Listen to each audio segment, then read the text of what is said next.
Well, it's 8 o'clock live from Studio 11 at the SABC studios here in Johannesburg. And this is the show this Sunday evening that is really all about your views. And we're going to have a lot of discussions where we hear your thoughts on the stories that made headlines this week. Why do we do it? Well, we do it because it's topical.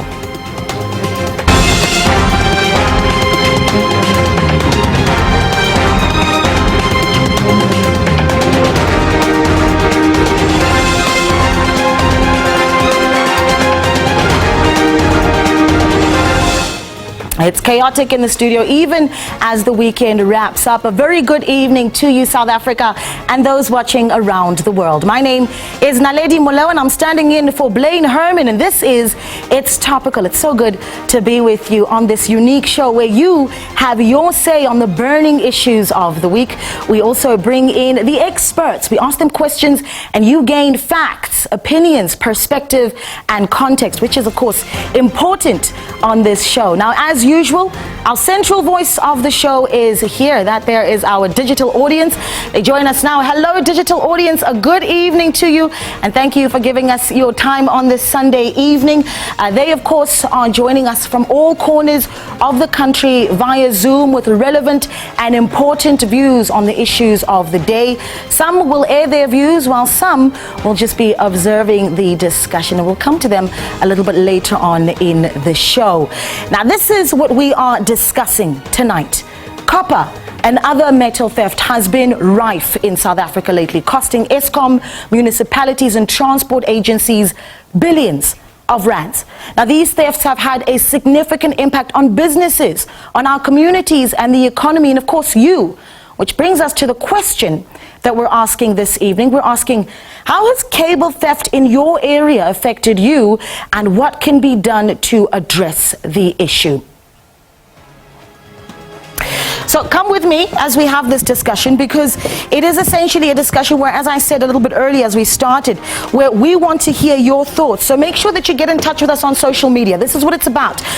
Cable theft has impacted us in many different ways. Perhaps it has impacted your own business and made it difficult for you to operate as an entity. Let us know how that has been for you. But let's take a look now at your roundup.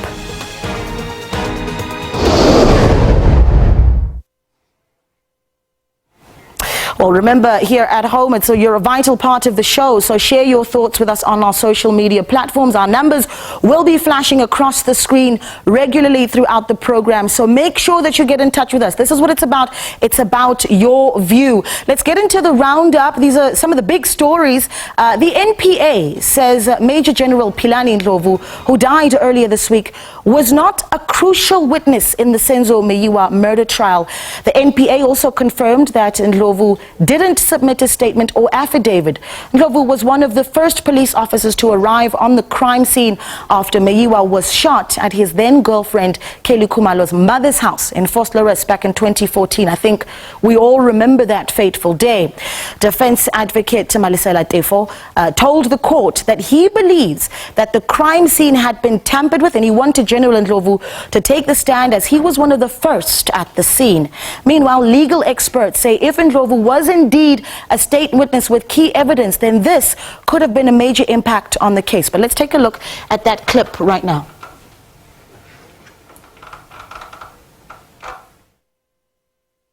It obviously depends on the evidence that he was about to provide to the court. If there is issues relating to the crime scene, possible issues relating to the crime scene, which to the best of my knowledge is indeed the fact in this instance, then he is of paramount importance. And if that is so, then one would expect that this might be a problem from the state's perspective. Okay. Cyril Ramaphosa said that child labor hinders the growth and progress of children who are expected to work under child labor. He was talking this afternoon at the 5th Global Conference on the Elimination of Child Labor in Durban. Let's have a listen to what it is he had to say. Child labor perpetuates the cycle of poverty, denying young people the education they need to improve their circumstances. It condemns communities to forms of economic activity and labor that limit any prospect of advancement or progress. Now, in the same conference, President Ramaphosa said it is key for all the railways to be fixed as a matter of priority. He said that the issue of cable theft, which leaves railways in shambles and trains not functional, is one of the biggest problems that this country is facing. Let's have a listen to that. But Transnet to deal with rail infrastructure damage are also proceeding, although this is likely to take some time, given the extent of the damage. And the call and the ask by a company like SABC for the rail line to be either restored or rebuilt is an important one, because it costs so much more money to put goods on the road. Well, let's sit with that issue, which is really our main topic of the day regarding the scourge of cable theft in South Africa. So we were on the ground in Centurion, this is south of the capital city, Tshwane, to find out what the word on the street is regarding our question of the week. This is what some of our viewers had to say.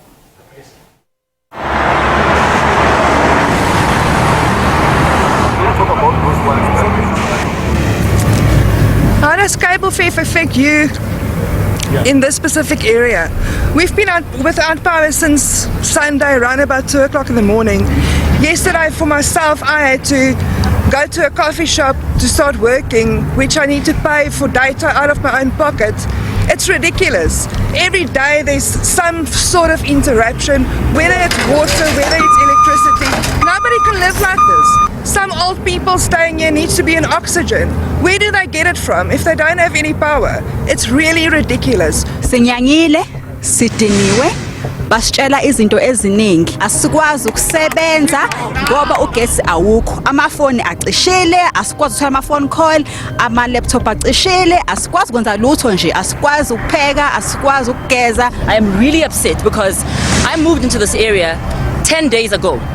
10 days. And within 10 days, there have been 2 cable thefts. 2. Doesn't make sense to me. How am I supposed to cook for my kids? How am I supposed to work? How am I supposed to do anything? It's been the most unproductive 10 days of my life. And it's my birthday on top of that. Really. Like, is this the gift we are getting? We pay our rates, we pay our taxes, and this is what we get.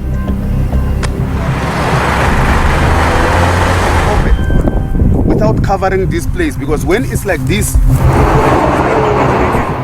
we cannot continue paying so much money, but we are not getting a good service from our municipalities.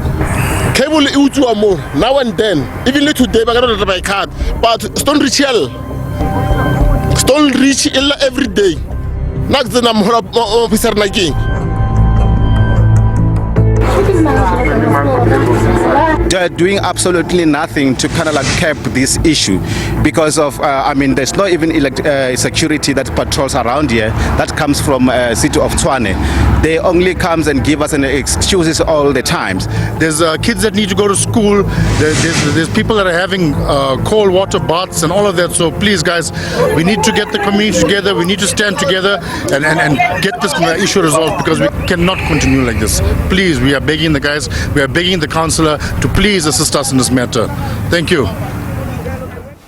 Yeah, certainly it's interesting seeing the raw and unhinged frustration from South Africans when it comes to how cable theft has impacted them. We're going to continue with this discussion. Let's take a short break, and when we return, we'll hear the views of our digital audience.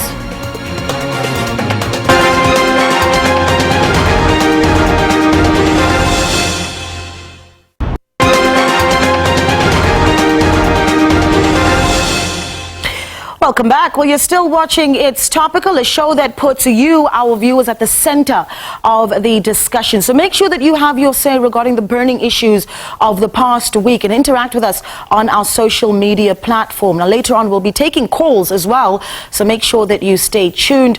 Today, we're discussing cable theft and how they affect you in your area. But let's first get the facts right. Take Eskom, for example. Our power utility is the most obvious victim of cable theft, isn't it? When cables are stolen, the lights go out and people notice it immediately. But what could be the possible solution for this? Well, in 2020, that's 2 years ago, an action plan which focused on organized or even opportunistic criminals targeting essential infrastructure was drafted.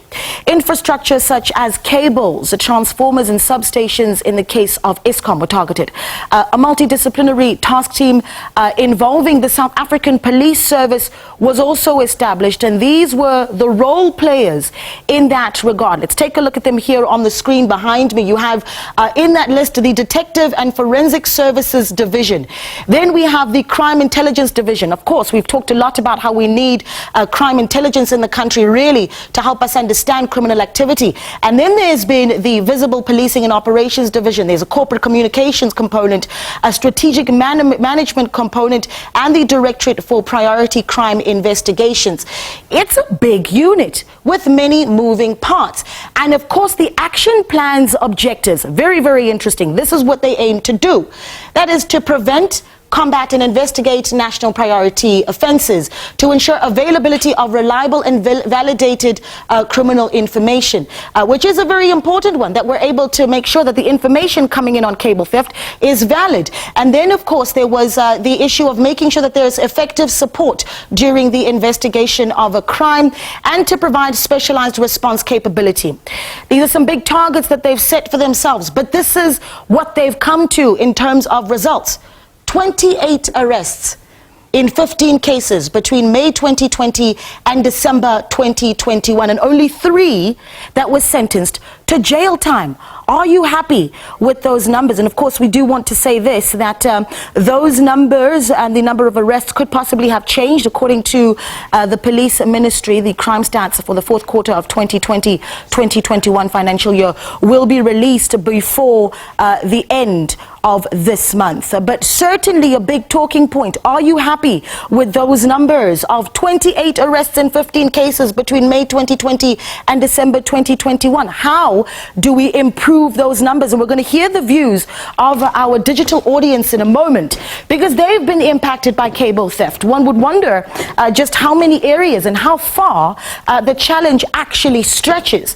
And so because our digital audience is across the country, we're going to be getting some of those views from the corners of the nation. But SABC News reporter Mbalenhle Mthethwa has been covering the cable theft story. She went to different areas around Gauteng, and she's here to tell us what it is that she discovered when she was investigating. Mbalenhle, a good evening to you. I know you've been very, very busy, so thank you for giving us your time. Tell us first where you've been, right? Where you've been covering the story and what you found. Okay, thank you for having me, Naledi. So I've been to Olivenote, I've been to Pimville and Soweto, and I've also been to Eldorado Park. Now, in Olivenote, what you find is that their community members have identified 5 hotspots, and they have taken the initiative to try and protect their own infrastructure. And this is because they're the ones who then suffer in the event that cables are stolen. That's the same thing that you find in Eldorado Park. There is a certain area right next to Eldorado Park estate where it seems as though there's been a recent spate in terms of cable theft. Just there on Wednesday morning, they woke up to gunshots, and even 24 hours earlier, they actually woke up to gunshots yet again. And this was because there was a group of criminals trying to, steal more cables, copper cable from the ground. And it seems as though because there is some form of substation in the area, it makes it fertile ground, and also it's become the latest or the recent target by criminals who want to then steal these types of cables. You've also seen in Pimville also making the headlines where one resident passed away when community members tried to try and intervene in the issue of cable theft, given the fact that they're the ones who also suffer the consequences. And you saw that led to what seemed to have been a confrontation between residents, and one resident also dying at the hands of another. I'm not sure what the details are there, but you know that story of Homotso Diale who died when they were trying to. But when we did return to the area, we heard residents complaining about the fact that that very same cable that they went to the other to a nearby informal settlement to discuss the matter with residents there has been stolen yet again. But it seems as though it's unclear if, you know,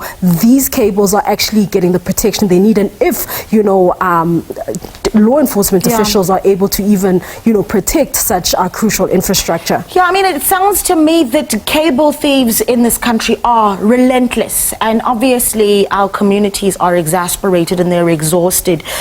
Are we close to understanding why this takes place? I mean, is there a driving force behind all of this? Well, what I've discovered with regards to, you know, the stories that I've done and the word that I've gotten on the ground, it seems as though residents suspect that this might be the workings of a syndicate, you know, well-organized syndicate. They talk about the fact that these people use very sophisticated equipment to drill through even the pavement, cement, and so on, saying that this is no longer just opportunistic criminals who are just trying to get a fix, but it seems as though they're very well organized. They come with cars, they come with guns, and what they seem to do, which seems to be the modus operandi, is that they come along and they shoot a round of gunshots in order to scare residents away, because as you know, some residents and some community members have started protecting this crucial infrastructure on their own, and they've got neighborhood watchers, but those neighborhood watchers could soon be fruitless, given the fact that, you know, residents are not armed with the same kind of guns that some of these criminals have. And this is all obviously motivated by the fact that, you know, residents go for days without electricity, obviously losing stock if there is a business in the area, and also losing business, and some residents are working from home and obviously cannot then, you know, participate or work because there's no power in the area. But it seems as though there are also plans by City Power to replace some of the copper cable with aluminium cable, which is not as lucrative to criminals. But it's unclear if, you know, law enforcement officials are going to be able to win the fight against these criminals, given the fact that we've spoken to a City Power spokesperson who said that, you know, some of the security personnel were held at gunpoint at some stage and they were ambushed by these really well organized criminals who seem to be behind the crime. So it just remains to be seen. They're saying that they're still trying to get the national government to involved in regards to protecting the cable lines. Sure. You've said a mouthful, Mbalenhle, and what you've done is paint a picture of just how serious the situation really is, with far-reaching implications. But thank you so much to SABC reporter Mbalenhle Mthethwa. Let's bring in our digital audience now, and have yourself a wonderful weekend as well. Thank you for all the hard work. But let's bring in our digital audience now and hear how they've been impacted. I know that we have struggled with power, but this is not just about the lights being off in our communities. How has cable theft really impacted your life? Let's hear from our digital audience. In fact, I'll start with Mayor Cynthia Satekhe, who is joining us via Zoom. Miss Cynthia, thank you so much for joining us. Tell us where you're coming from and what you thought about when you saw this discussion coming up. Good evening and thanks for having me. When I see this discussion, actually, I was very happy because this is very disturbing. For starters, as a mother and as one who's representing the directors of Monavonis, this is something that makes us have sleepless nights. Every day we have these challenges. The kids go to school with cold water. There's traffic lights that are not working. The perishables that we bought are now going in dire, and we're in a dire state. And people that are dependent on me as an individual, if now I'm going to be unemployed because I'm going to be unproductive, not delivering what is expected of me because I'm working from home, is going to be a bit of a challenge. And if you look at the robots, when driving to work as well, the cost implication is very huge. And you know, this is making the entire estate to be ungovernable because now it's darkness. And you know, under darkness, all the crooks thrive under darkness. And none of the global economy people are going to, the investment, and we're not going to attract any investment because we are forever in debt. Sure. Lastly, if you look at the value of our properties are going to drop because nobody will love to buy where there's every now and again a cable theft. And I would suggest strongly that if the government and the community themselves together, if you can join together and increase the security And if the government municipality of Tshwane can maybe add cameras, extra cameras. I know there are cameras, but I think they're not enough, because every second day we're hammering on one the same thing, and we become tired of that. Yeah. Because our kids are mourning. Yeah, I mean that's a lot. It really is a lot that you're noticing. Let's speak to just one more of our digital audience member, Miss Cynthia. Stay with us. Perhaps we'll come back to you a little bit later on. We have Dr. Sbusiso Nxumalo from Kwandengezi. Puti, a good evening to you. Your thoughts on this? How has cable theft impacted your life? Thank you, Naledi. Yes, cable theft is really quite a concern in my home area. I mean, for example, the low conviction rate of Izinyoga is of utmost concern. I mean, we've heard the grievances on the ground that. People are complaining. We live in a highly digitalized society where we are highly dependent on technology. So prolonged power outages are sort of not favorable. We also, since Kwandengezi is a township, during the evenings we see a lot of petty crimes and robberies as a result of poor or no lighting during the evenings. Yeah. So I think it's really of high concern, and we are also seeing that the market is actually quite friendly to cable thieves. Right. So government needs to implement more responsive measures. And those calls are coming over and over again. Dr. Nxumalo, we'll come back to you perhaps a little bit later on. Russell Brand, what's the story, or what's the picture looking like in Cape Town? Good evening. Your mic is off. There you go. Hi there, thank you. I've had the experience across the entire country working in rural areas of the Northern Cape and in Cape Town, and the impact is quite devastating. If we consider the fact that alongside this there is a level of rural degradation that's happening anyway, and damaging our rail infrastructure is one of the kind of arteries that feed those towns.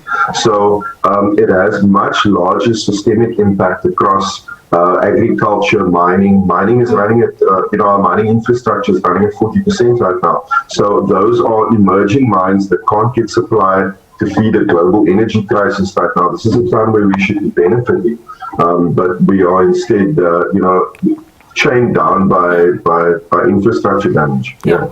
This is a time that we should be having economic recovery after the difficult period we've had with COVID. I'm going to take Ronald Chauke in Pretoria. Puti, a good evening to you. How has it impacted your life? And perhaps you've got a few ideas on what it is you really want to see in your community being done. Well, thank you so much for having me. I'm a student from TUT Soshanguve. So how this affects me as a student is because sometimes we end up not attending online classes. We also sometimes not end up attending our, not writing our online tests or examinations, yes.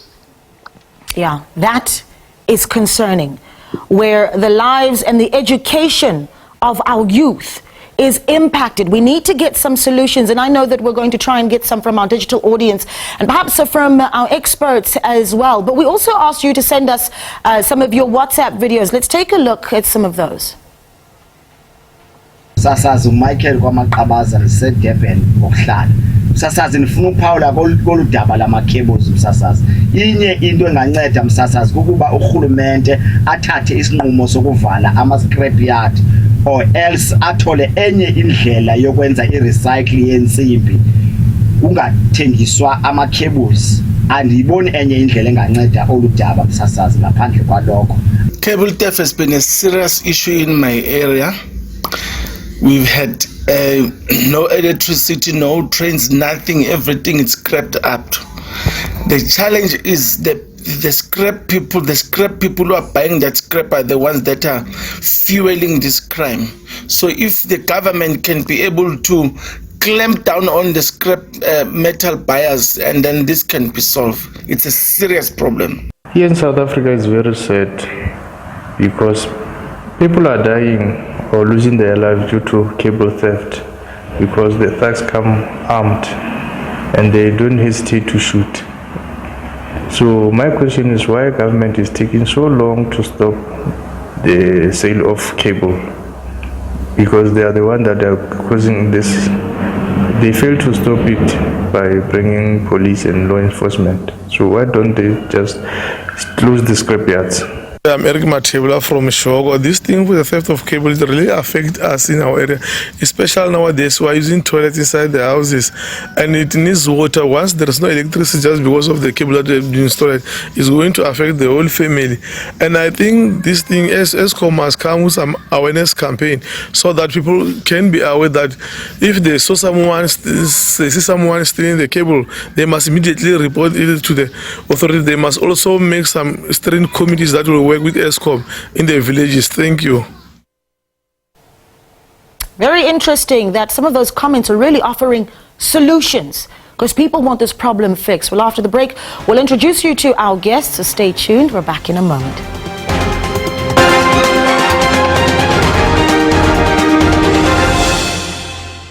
Last day when we were watching Simunyamara, we were dancing mobile had a room divider. When men made us feel at home and 50-50 was just a show on TV. That's because they were scared.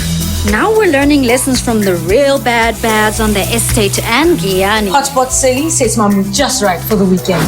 Paying our TV licenses keeps industries alive.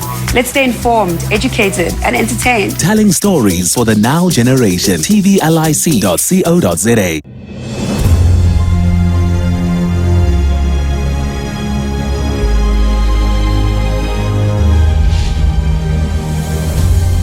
This is the SABC News offices in Cape Town.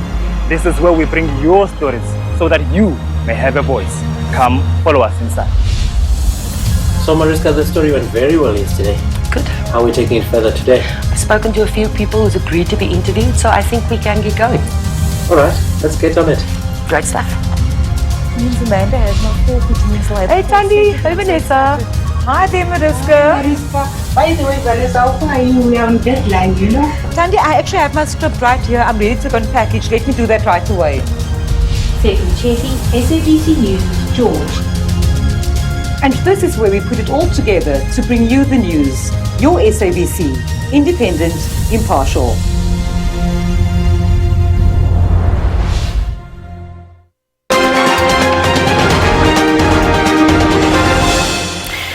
Welcome back. You're watching It's Topical, a program that puts you, our viewers, at the center of the discussion. So please do have your say regarding the burning issues of the past week. Interact with us on our social media platforms.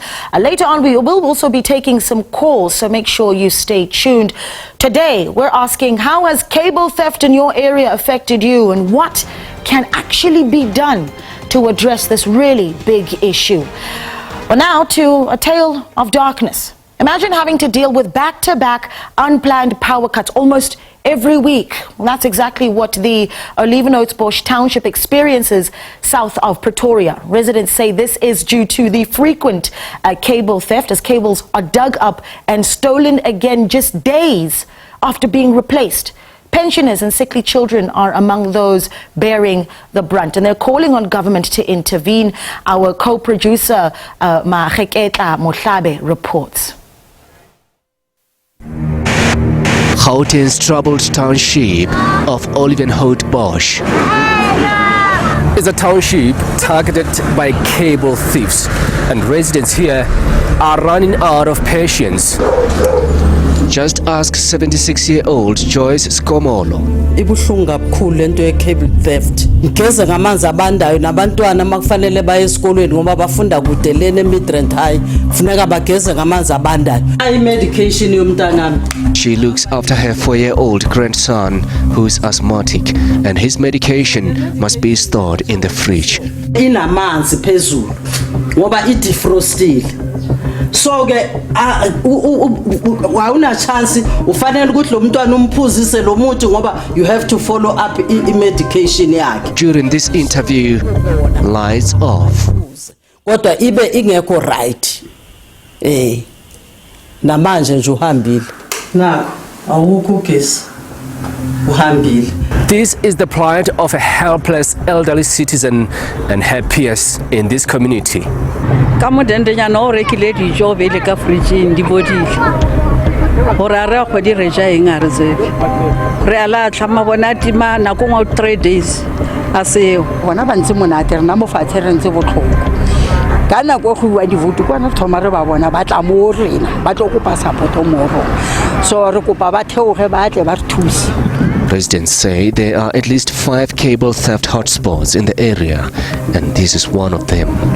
The modus operandi on this, they dig obviously, and these are people who are highly armed. Upon digging up, and then I either shoot the cable, and then once it trips, then they cut, and then off they go. In the past, we have seen some successes in some arrests that were made at this particular spot.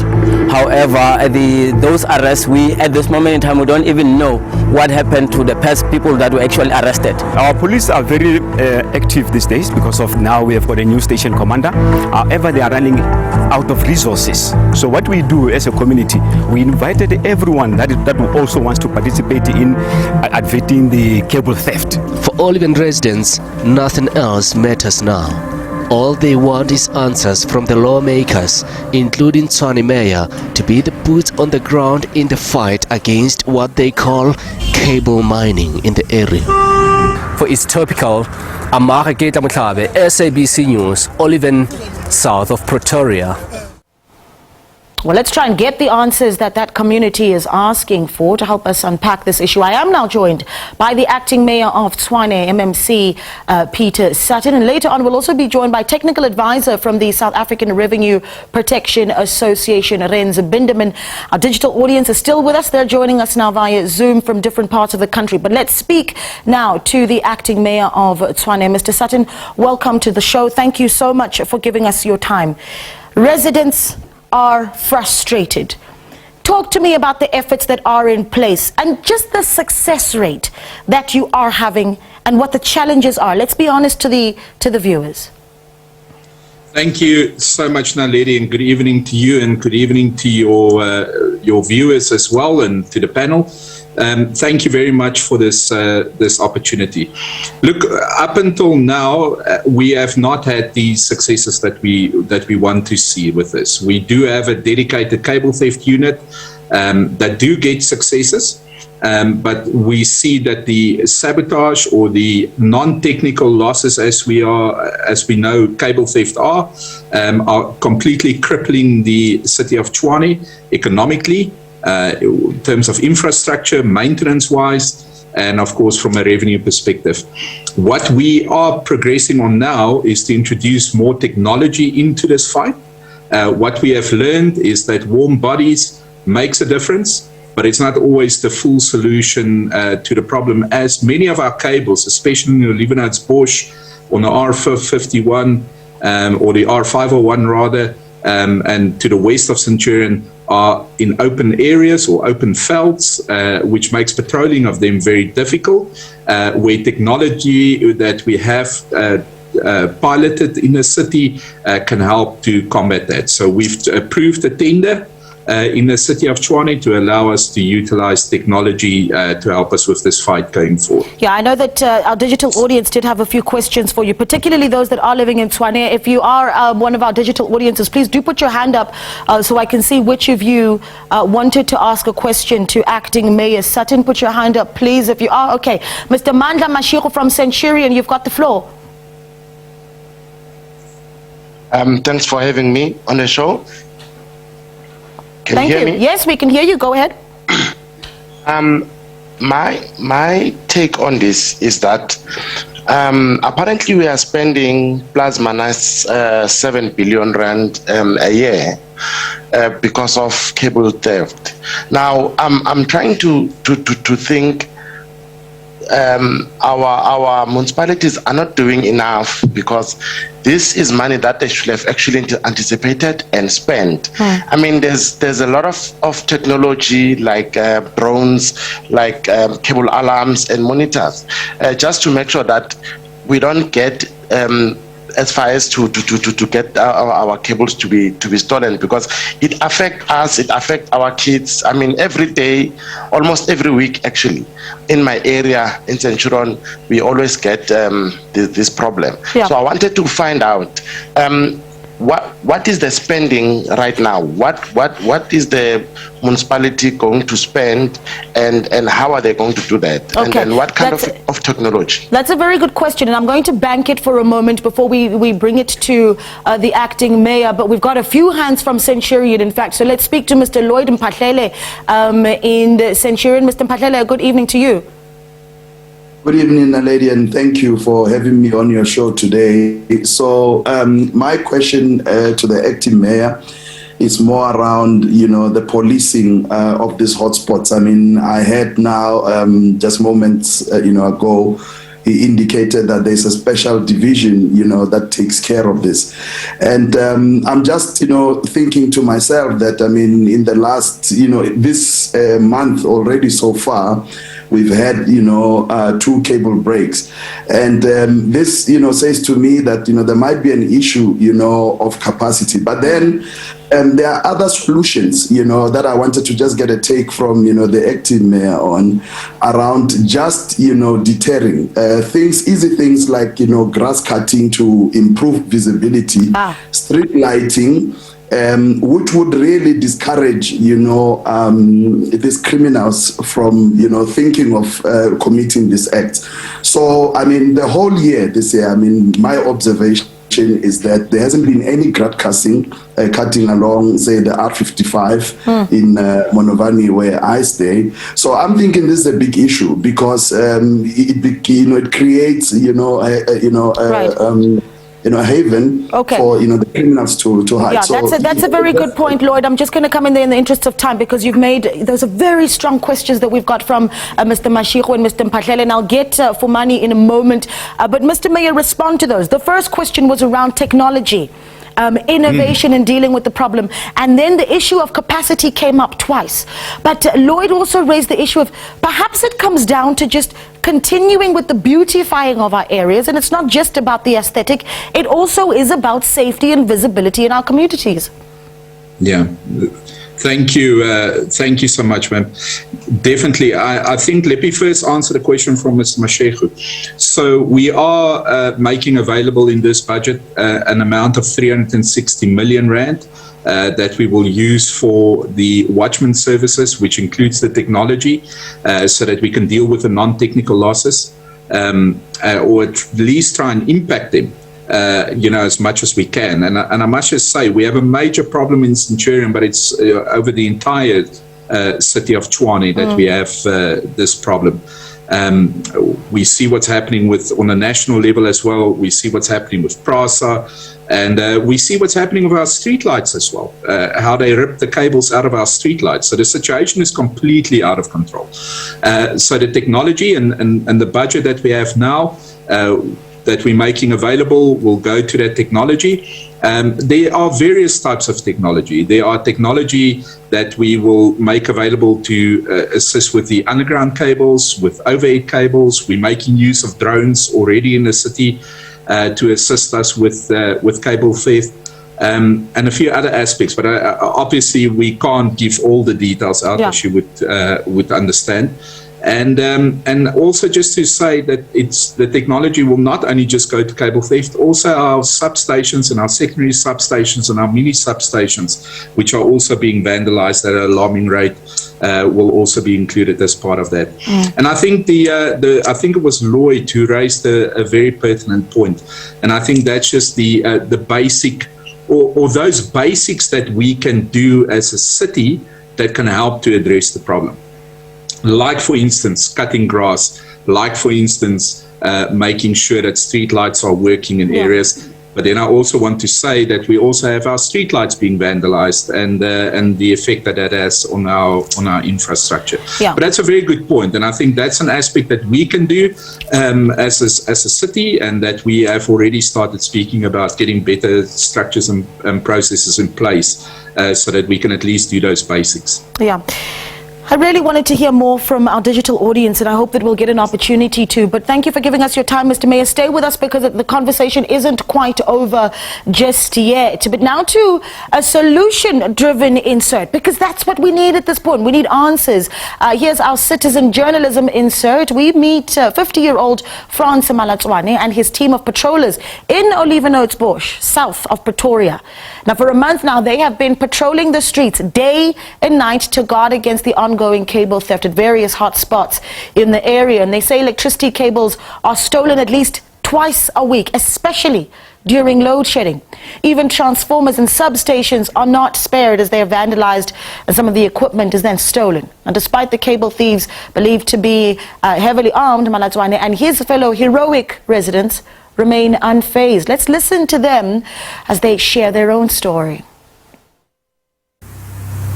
I wanna get that. Get the load shedding, normal, bright. But everything is up in station. Yeah.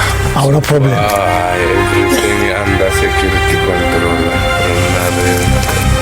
Checking everything. The thing that pushed us to do the patrolling is that our cable have been stolen twice a week, and then under the watch of police, under the watch of Metro Police, whereby they are not doing anything about it. They never caught anyone. As a community, we had to stand up to guard our infrastructure. Here is our hotspot, is where there's a ring feeder for panel 8, 7 and 11. Where they walk here is our targeted spot here. As you can see, people from that side, they can't see what is happening behind the church here, because it's where our ring feeders are running. And then it's easy for the thugs to come and dig here, while the people on the other side, they can't hear what is happening or see what's happening behind them. And then when we woke up, we found that the electricity is gone. And then when we come here, the place is dark and the ring feeders are gone. Now the solution that we see as the community is that we need to guard our infrastructure with full force that we do have. Even though we don't have any funds, we guard the cable, we use our own sense that we do have in our own pocket to patrol the whole hotspots area. But now we don't experience that much cable theft, since we are guarding this cable from 8 o'clock in the afternoon until 5 o'clock in the morning. Men, we got a group of men and women who are sleeping outside on a daily basis, making sure that our infrastructure has been guarded off. Nothing will stop us. Nothing will stop us from guarding our infrastructure. If the municipality doesn't come up with a permanent solution for this cable theft, that means we won't stop. We will guard this until Jesus comes. Yeah. Well, let's bring in now the technical advisor from the South African Revenue Protection Association, Mr. Rens Binderman. Our digital audience is still with us and they're joining us via Zoom from different parts of the country. So we definitely will continue hearing their thoughts. But Mr. Binderman, a good evening to you. Thank you so much for joining us. Listen, we see communities, thank you, we see the community of Olifantsfontein really working hard to try and deal with the problem. But let's talk about the infrastructure that we do have in place. A little bit earlier, we talked about the very small amount of arrests that we've seen being made since 2020 with regards to cable theft. So what infrastructure do we have? And is there a backlog? What is going wrong? Oh, thank you very much for having us here. And the Revenue SARPA, we stand for the municipalities, so we support the municipalities in this manner. There is quite a, this, you must remember, this has not been starting from yesterday. We've been busy with this since the early 90s. And during this period of time, new acts have been developed, task teams have been formed, and a lot of things has been done behind the scenes that we will not be talking about. This in the police, they started a non-ferrous metal crime combating committee that's in provinces as well as at national level. They started a flash unit, which is a person at every police station that has to deal with these type of crimes and with the scrap dealers. And we have found that with all of this going on, the biggest problem we have, and that is why we're so glad to have the politicians on this discussion as well, because they form and the community form a very big ring of part of our successes. The things we need to focus on now is to be synchronizing. I'm so happy to hear the communities are coming together, they're coming out, they're helping us. This is wonderful. It hasn't been happening for quite a few years. And what we need now is a really focused approach. Now that everybody comes together, our biggest problem has always been that we're not synchronized. We work in different, pillars, and each one is doing its own thing. And we need to get together, and all of us need to work together. At this stage, there's quite drastic laws that was brought into in 2015, what we call the Criminal Matters Amendment Act. And then the Second-Hand Goods Act that was brought in 2009. And we've been quite busy writing all these acts and getting them to go out there. But the problem is that the country is so vast, and the amount of cables that you see everywhere, to try and guard it with technology and things is absolutely impossible. You can see that Telkom has lost most of their landline lines already. Sure. So what we need to do is we need to break up into smaller groups and get together and work together and do synchronized operations. The police do two kinds of operations. One is what they call a disruptive exercise at scrap dealers, as well as compulsory other visits they also do. But they're so short on manpower, and that's on the one side. On the other side, the SAPS has got 180,000 people. So getting these new laws and acts that we have actually instructed to get them out and get everybody to understand those laws is very difficult, and that is why we're getting this low rate of prosecution. Right. Let me bring in the audiences here. Now, I'm talking particularly about our digital audience, because I'm glad that what you've done, Mr. Binneman, is really start to offer us a few solutions, which is really what we need to be figuring out at this point. But Mr. Fumani Khoza is one of our digital audience members. He's had his hand up for a long time. Can you offer a few solutions? Mr. Binneman said, let's synchronize. What are some of the ideas that you have?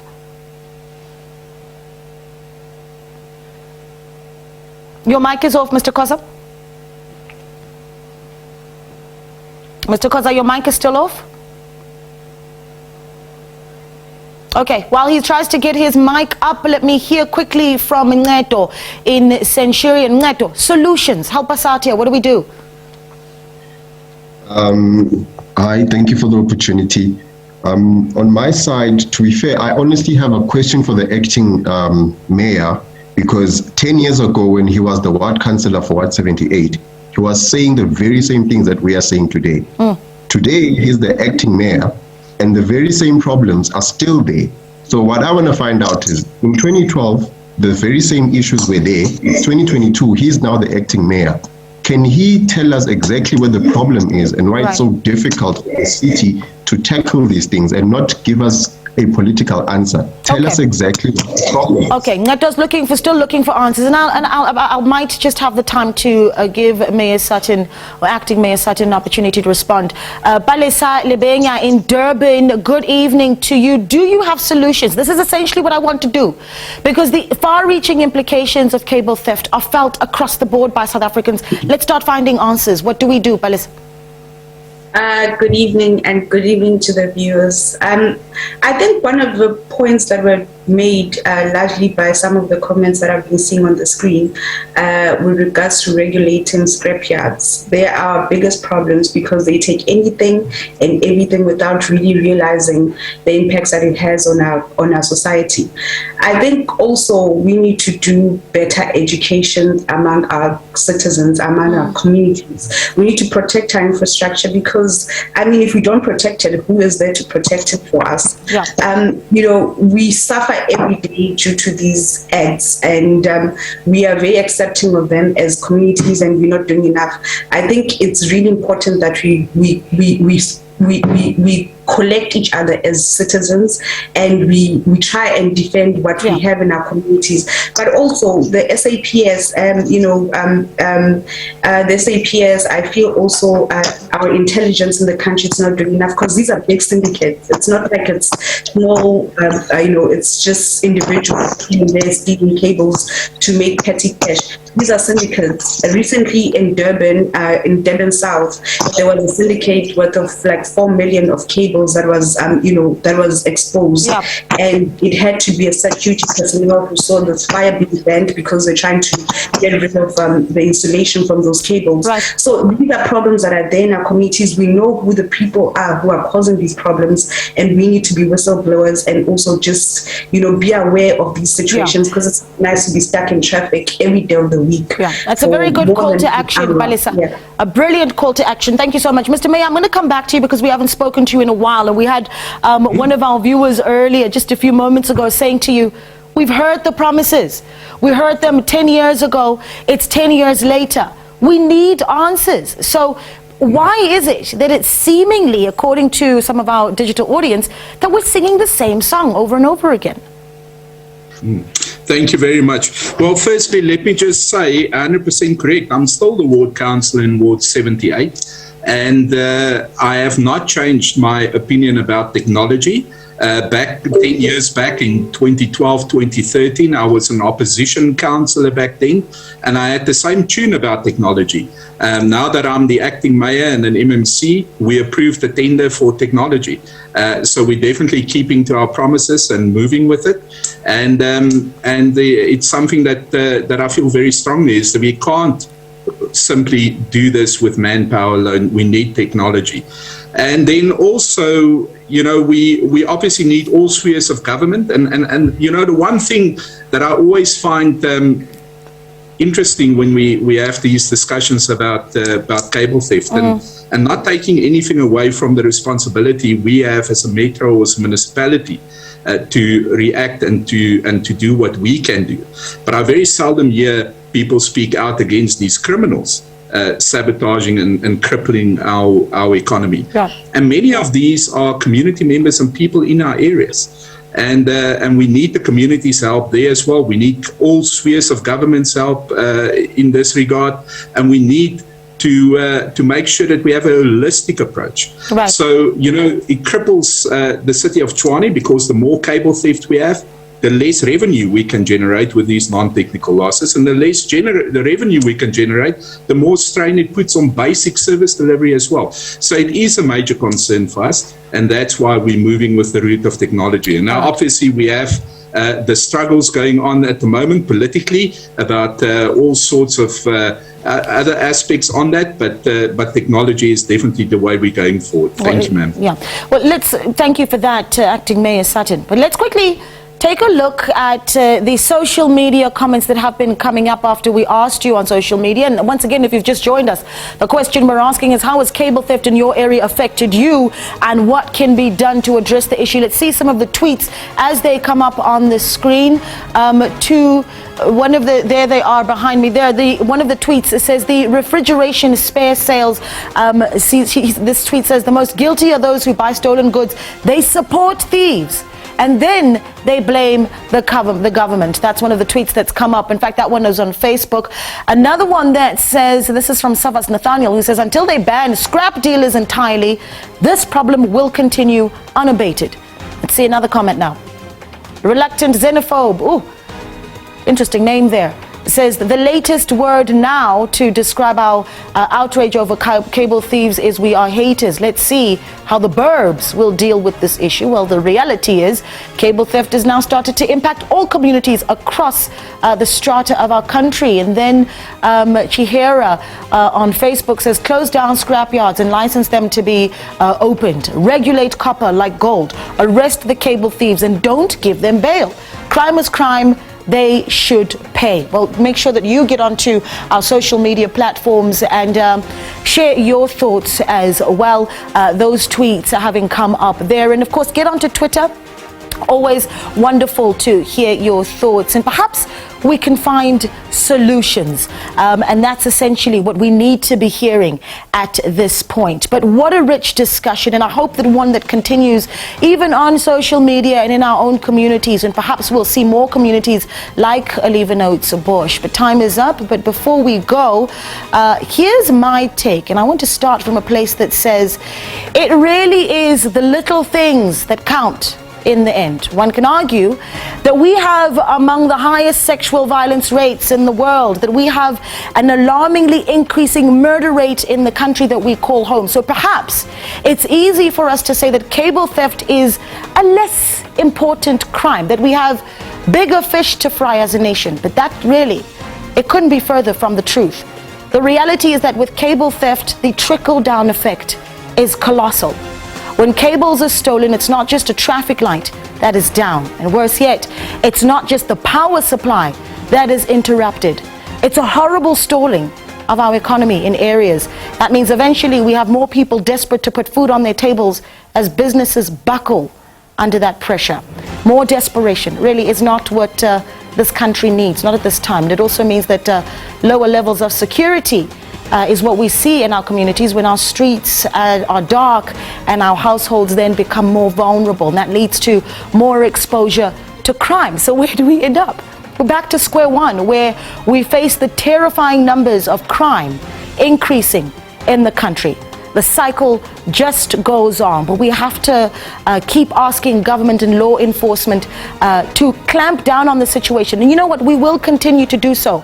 But I'm going to agree with some of the views that we've heard from our speakers today and implore you to take control of the situation as well. As you saw in our citizen journalist insert, let's be active citizens and report cable theft when we see it. Let's help the authorities along, and perhaps with that energy, we can also be part of the wheel that turns things around. And that's my point of view. Thank you so much for joining us. The news continues. The Globe is up next. Thank you so much to our digital audience, to our two guests as well, the acting mayor of Tshwane, and of course, Mr. Binderman, who's the technical advisor from the South African Revenue Protection Association, Mr. Rens Binderman. Have yourselves a beautiful week ahead.